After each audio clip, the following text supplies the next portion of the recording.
Welcome to the Deep Dive. You've given us a great stack of research on the future of investing, and we're here to break that down into something clear, something you can really use. Today, we're zeroing in on the long game, long-term artificial intelligence stocks. We're talking about picks you could potentially hold for a decade, maybe even more. Yeah, it's a tough one. It's like the ultimate high wire act for investors, isn't it? When you're looking at tech, like AI that moves so fast, changes everything. Well, everyone wants in. Of course. But the real trick, the core challenge, is figuring out which companies are actually going to be the winners 10 years down the line. Because, today's hot stock can easily be tomorrow's footnote. Exactly. That volatility is just intense. So the sources we looked at, they weren't chasing the absolute fastest growth right now. They were digging for what they called staying power. Steam power, right. Companies where AI isn't just, a cool new feature bolted on the side, but it's actually fundamental. It's the engine driving the whole diverse business. And that specific criteria, that search for staying power, it leads directly to the three big names that really dominate the material: Alphabet, Amazon, and Microsoft. The usual suspects, but for good reason, it seems. Precisely. So our mission today is to unpack why. Why do these three seem to have that foundation, the scale, the infrastructure, the strategic vision to still be top AI players way out in 2035? Okay, let's dive in. First up, Alphabet, Google's parent company. Now, I remember just a couple of years back, the headlines were intense.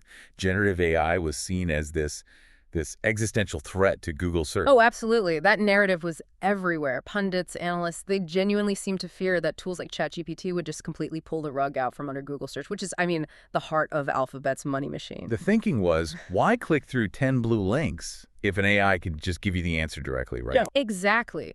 But there's a nuance there, too, isn't there? Google search is still fundamentally an advertising platform. How much of this recent success is just them, finding ways to keep that ad revenue flowing, even with AI overviews potentially summarizing things? That is the multi-billion-dollar question, isn't it? What's fascinating, according to our sources, is how Alphabet reacted. They didn't just play defense. No, they really went on the offensive. They started weaving generative AI right into search itself. They basically forced search to evolve, adding features like AI overviews, yes, but also that new conversational AI mode, making it feel, essential again. And underpinning that strategy is some serious tech muscle. Right.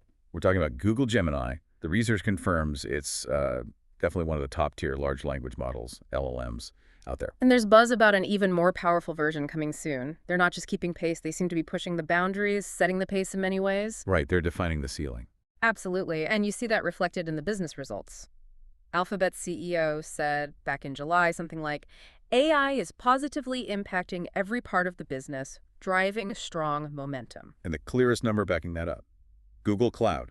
Revenue just soared, 32% year over year in Q2 2025. Yeah, 32%. That's not just a blip. It shows businesses are really choosing Google's cloud, specifically for building and training their own AI. It signals this growing confidence that Google Cloud is maybe the place for cutting-edge AI work. So that infrastructure control is key. That's the first pillar of staying power, definitely.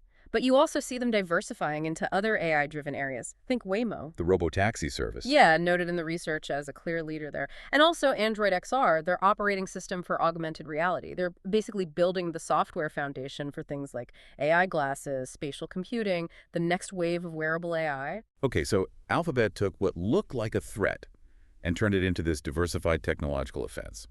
That makes sense. Let's pivot to Amazon then. If Alphabet evolved its external-facing business, Amazon's AI strength seems a bit more internal.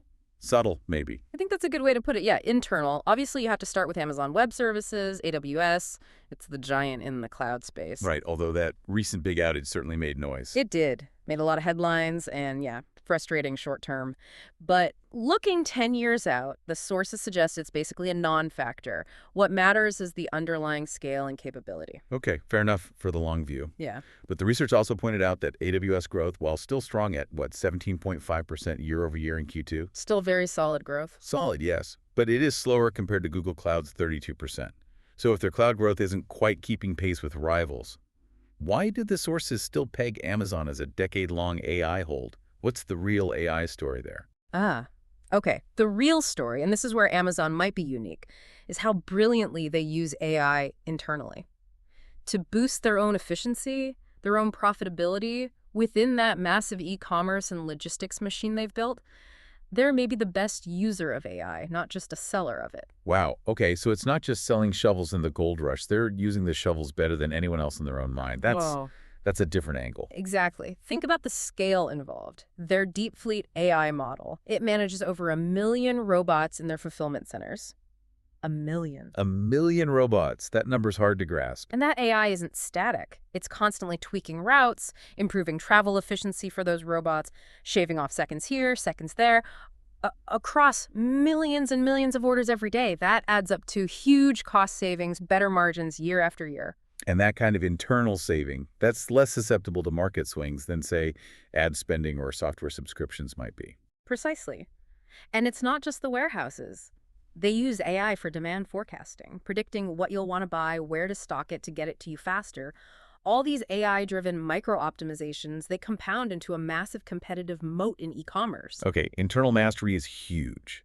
But they are still innovating externally too, right? Yep. Project Kuiper came up? Right. Project Kuiper, their upcoming satellite internet service, it ensures they have a piece of the global data infrastructure pie, which, underpins basically all future AI anyway. So Amazon controls the movement of goods and data, both optimized by AI. That's powerful. Powerful positioning, yeah. They control the physical and digital rails. Which leads us neatly to our third giant, Microsoft.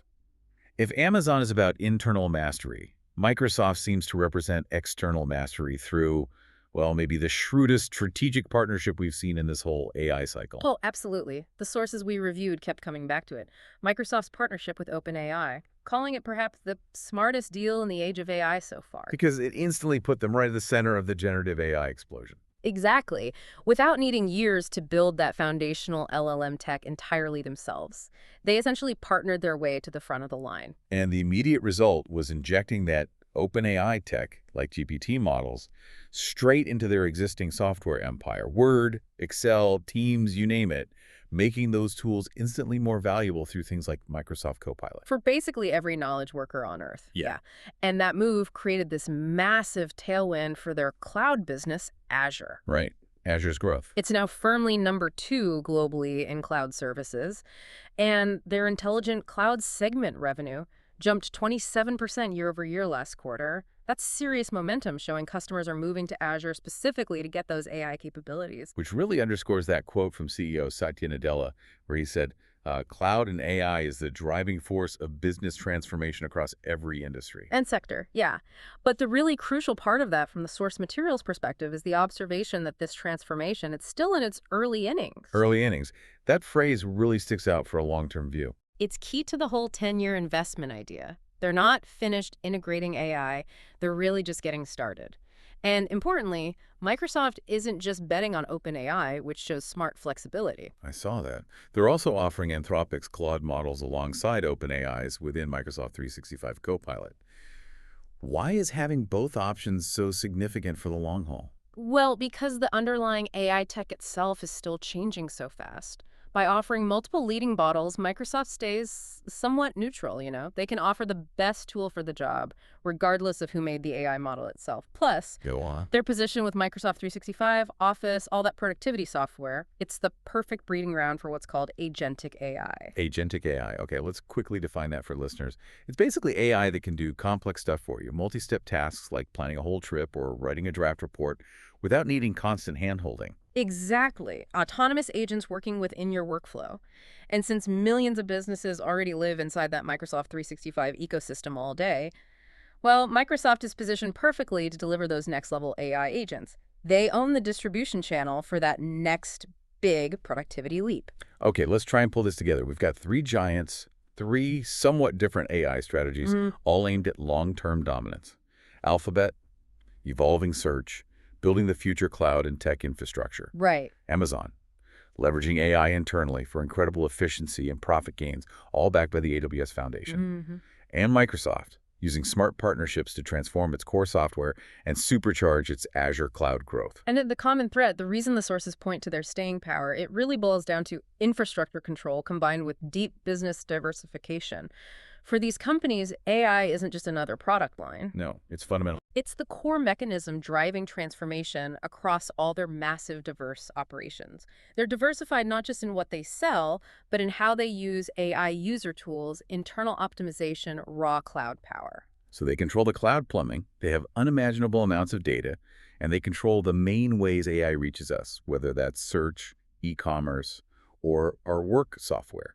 They're essentially building the operating system for the AI-driven economy. Well said. And that control, plus their enormous cash flows, lets them ride out market bumps and just keep investing, keep acquiring, keep building the next big thing. Okay, so to wrap up this deep dive, let's circle back to that early innings idea Nadella mentioned, the idea that this huge cloud and AI transformation is just getting started.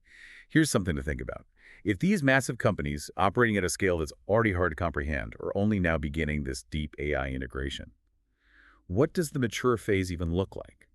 What happens when AI is fully woven into everything they do, maybe a decade from now? What does that mean for businesses, for us as consumers? It's likely to be far more transformative, more integrated, and frankly more impactful than most of us can probably even picture right now. The potential scale from here, Yeah. it's genuinely exponential. Definitely something to chew on. Oh. Thanks for diving deep with us today. Oh.